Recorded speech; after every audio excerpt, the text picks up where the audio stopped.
Anope daily graphic ekitamin enkomo no wadi ka twetwe deda na minimum asa bia na ndis ya kache na abekodia na said Dr. Bossman Baya wodi abetudwen was say 33,367 to serve as registration centers. Exercise take place in 5 phases.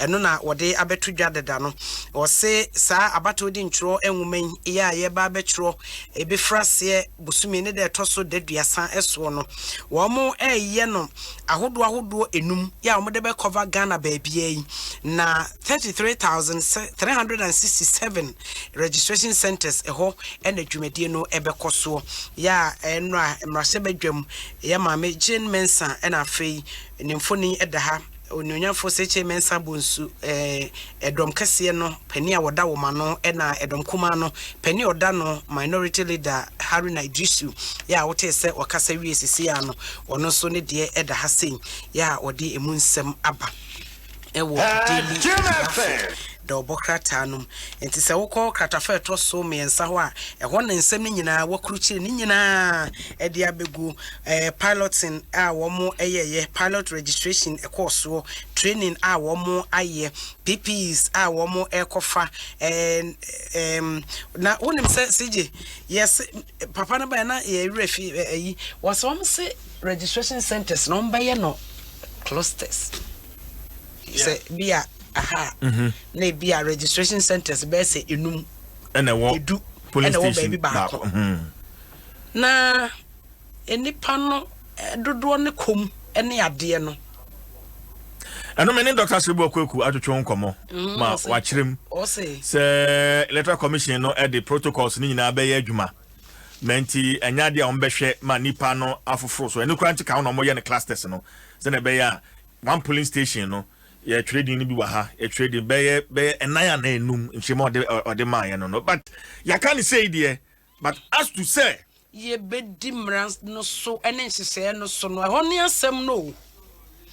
asem no enti ya we live to see say that my 13 days there e wa ha ye enti because ye kan covid nso so ono so nanam hwa ono so adwuma kro say NHI boss Dr. Lydia Jenny Selby ena yade yi wo mu hwe a ono so wakochi no mpa ye ne de ta omotinti ye ba be ye side ntro ne nipa be ba pe so ne honkro ne be ne nyina wo se ye ma ye ni da ho na ye hwe sa ne ma no yie pa afre se senya sa na se ye kotro din wie ne ye be wie ne nyina se covid a checheche ye na se yankoto abe ye ne ye be yenden enti so mo ye no cluster so se die yo ye make sure say safety protocols ye de be ye dwuma ebe boy enti graphic na me no wawie no me fa gani time for times so me the times so a enra so for a wo hwe amanone nsem so obapa Shelley ayekobotwi won say abai friends and chofo nsiemu kode opon kroma ne dwumadi aya wodie no wokoye na wode atodwa o se Ghana fo a wo mani ababiem wo nkrofo amanso no ensise bebre ne gu akwamu a yede wo mo be basa abre de ebi kura de ka ba na no ye nuanu anu mo Kuwait wo mo ebiaba na ebiaba 1100 a wogusu a wo mo se wo mo maka ne nyina no abai no ntimi mo nka nkrofo amamu enti wo mo be kwa kofa wo mo nyina de wo mo aba enti asemba kwa no pen Ghanaian Times ede eba ye no na school a won say SHS for no so anye hwe em say next week wo mo so be ko school final year student yes that be go track for no form to go track for no so ebe ko bi eno nti wo mo say wo mo disinfection exercise wo schools ni nyina na wo motumi de agenkwala no abo mo ho eban enti eno amene wo kasai Pope Jones SHS wo mo wo poemantem ya igusu no de NIA penimpai Dr. Lydia Jenny Selby ma me kwa homa no so na me twetwe nkomo yi na wadon ma waso meha sanse mi wi a obechirim ama etiefo Honorable Harry Naidisu is the minority leader and member of parliament for for Tamale Central. Honorable, what's been coming more kwaba? CJ, Ababos time. Yami Adom honorable. But there's also Yeguso Kakra, a Juman into a mind to me, Asia, honorable. Memawachi, no tear for you now. A tear for you so. A tear for you so. Honorable, and Money Electoral Commission in Shemua, Musia, in Shemuno, Echi, a fair imagine no a CP. Are you convinced the Electoral Commission obey me actually successfully? Credible voter register for that matter. Honorable. Hey, media, Miss Rowe pass, say, I'm sure here a constitutional crisis our Ghana. And me say, my mini Electoral Commission, and then Omun Adia Omu Papa. Honorable, so kasa omu nima dia mo ya ne papa. Uche asenso character. Asenso character ID card omu si ombeya no. Na ya wa NDC.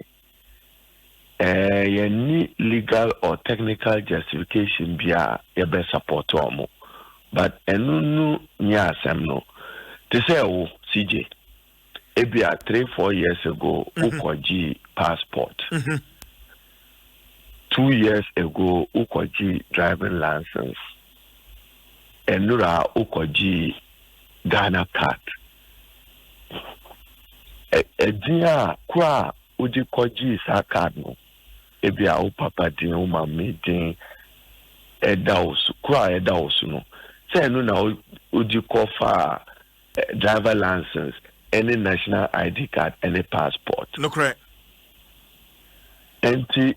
So we see Okita Ghana card. And Nura Maminu see Ukita card no Enwa no identity no official. On official u data. And Nuna eye how no. Te say uko bank kwa iska. Chipa Ukita in your bank card no. Say Nuna udibe shame. Yes. Ebia, let me give you a perfect example.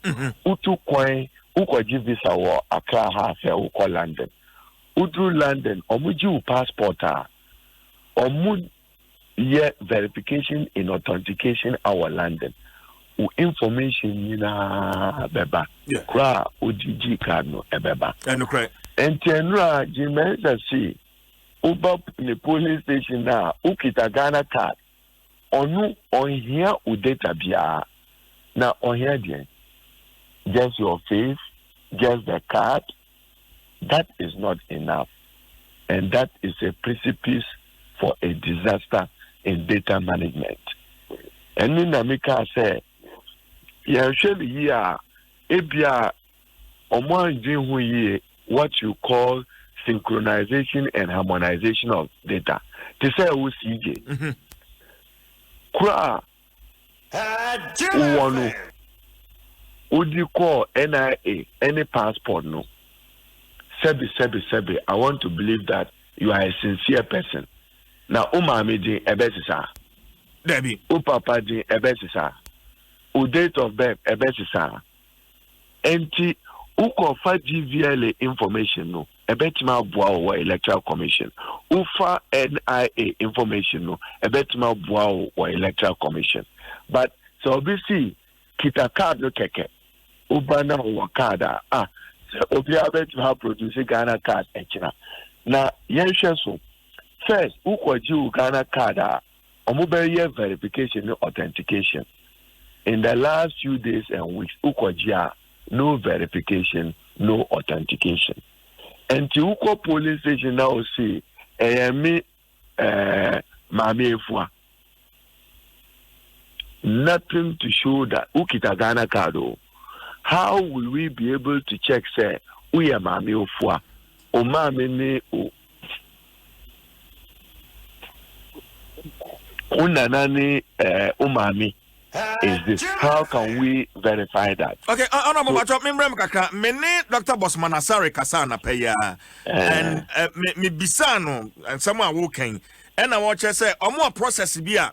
One more ebe check is a card no what they buy no a fake and and fake. I don't know if that's okay. enough explanation. So they should tell Ghanaians that process.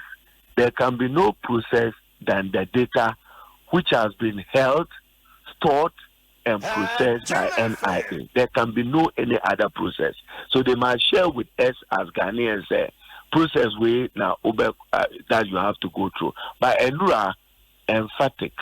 My meaning Dr. Bosman, our special budget committee, almost see, you see National Identification Authority data, period. That's what they told our committee. We have them on record, we have them on tape.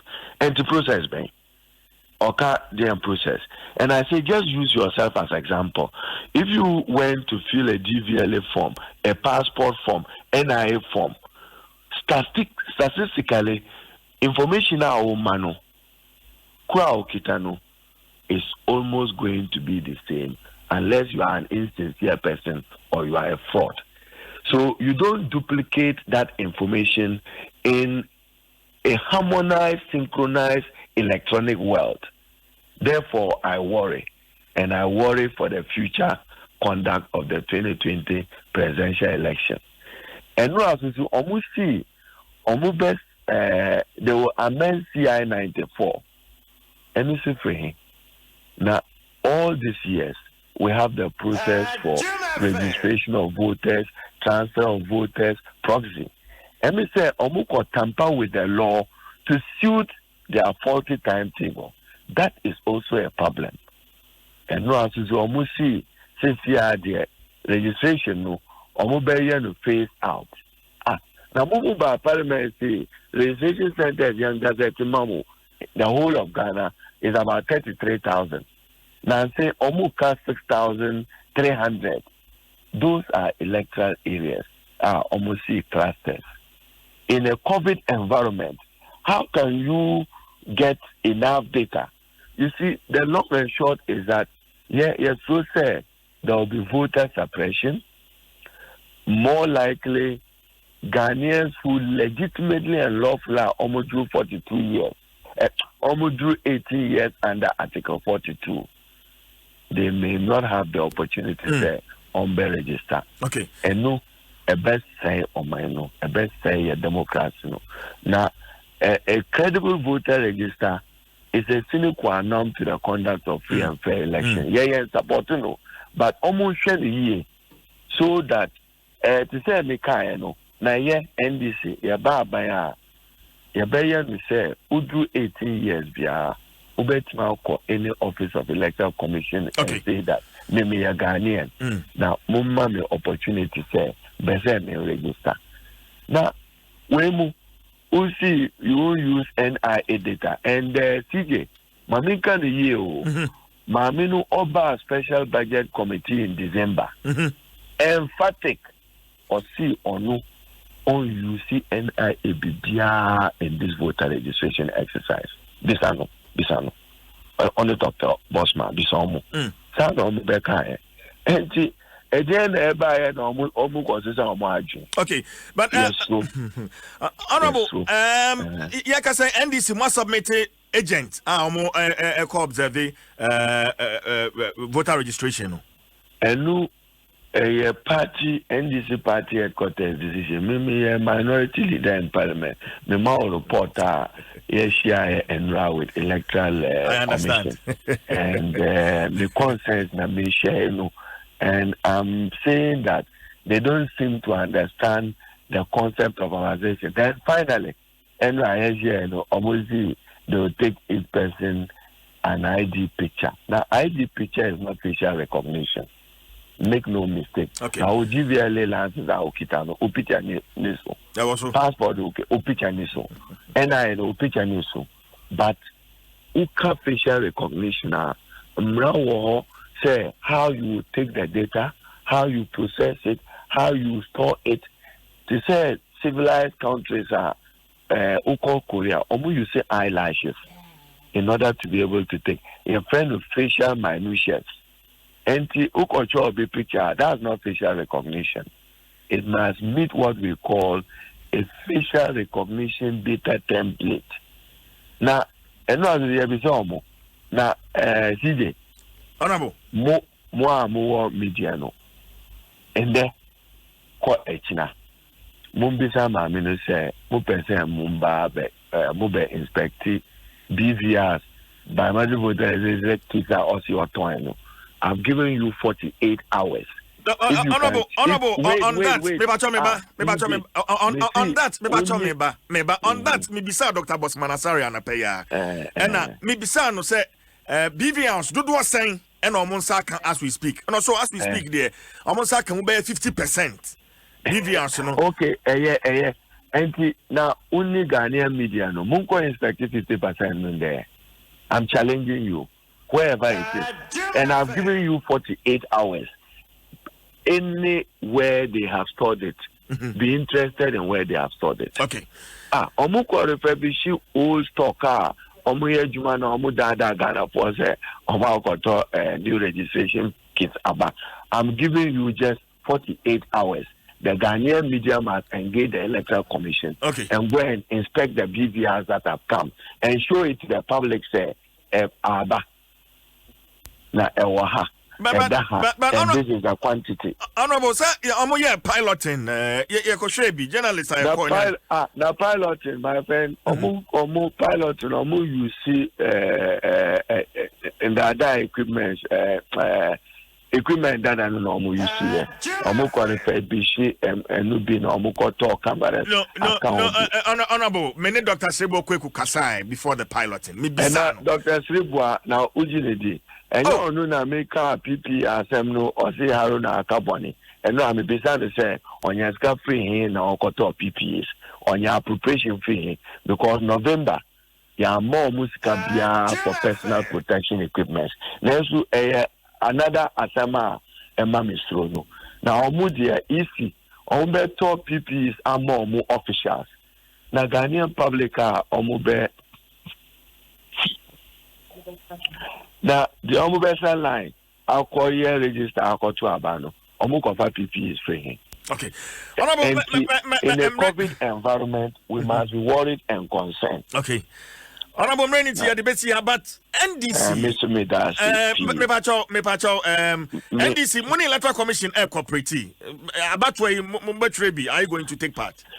And a major stakeholder, so long as you recognize that there is a democracy in Ghana. There's no, what is an electoral commission without political parties? But on voter register, you know, money agent. Intimidasi. God bless. Bye bye. Honorable, on a lighter note, Ukochi now won't check on or tell training a crack around the Chanamame.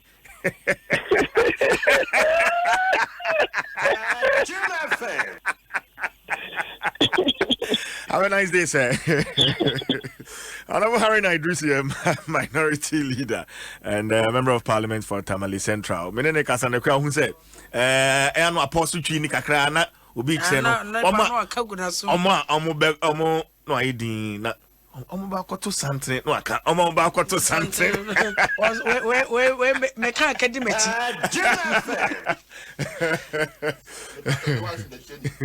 Oh, no, I phone. Okay. Ayo. Ni treaty channel ni yero ho. Aha, nti no oben no sa no petutu ya. Kase ye bekwa akotro no so aka. Fojom friend no say, "Hey, asamaba." Oi, bemi hana. Ay madam, why are there ba usua wo kire no we no na usua no so ne de no. Ah, no so winya. E kwa for ba ko bitwim na sorry. Ay the new crusading guide and wo ba mane no pese was say trouble looms at Rage Hospital. Na what I say krata ni cheche mu say December busuminum na opanibide na yere koye ese wo kwa akowo. Na wo no mu no owo ye na nche na akwada no efiri mu. Aya na nka bema wafo enim se ne enso na ehwe egu a ehina no de wo ho no de ombetumi asan de foforo egum. Anche bia na ne yere no so hospital ho atim. Aden a wo mo ye yom so se ne mojato bi abo eda baabi ene chese emo a obey efiri mu ne no na be men se Womuntimi Emma Adi Cassia Enya Sentino, Wakosi Osiu a year Rage Hospital, 5 million Ghana cedis, and Nunti Asamoa Anopay, the new crusading guide, what they enamno. There's a Asempa Yato, a Rage Hospital, I was Aquanoa, a Obana Fa, social and Nonquano, Nicruso or Tiasia in ye, Nere and a ba. And I don't meet any Kununa or Chese Nasi, the Irene Papa, you see our po Funashano. Meteo. Ne papa na po funation because na de okay in salom de no. Oh, where ayi de ya wo kanya. Enya ne also we see Ministry of Health na Rage Hospital. Yes. Enwa. Okay. Enwa. And salom de na no betwa mu nso. Eh. Ese say front was here na so ending. And then rubber, na personal poso, Dura Plus, where Dura Plus goes water flows, Erata Motors for the best car batteries and oil. Buy Speedmate batteries and oil from Erata Motors. Ideal Milk, Ghana's favorite milk, and latex foam, your partner for life. So Societe General, SG Ghana, the future is you. Vodafone, the future is exciting. Ready? And Agbeve Herbal Center. Wayaresa, Efi.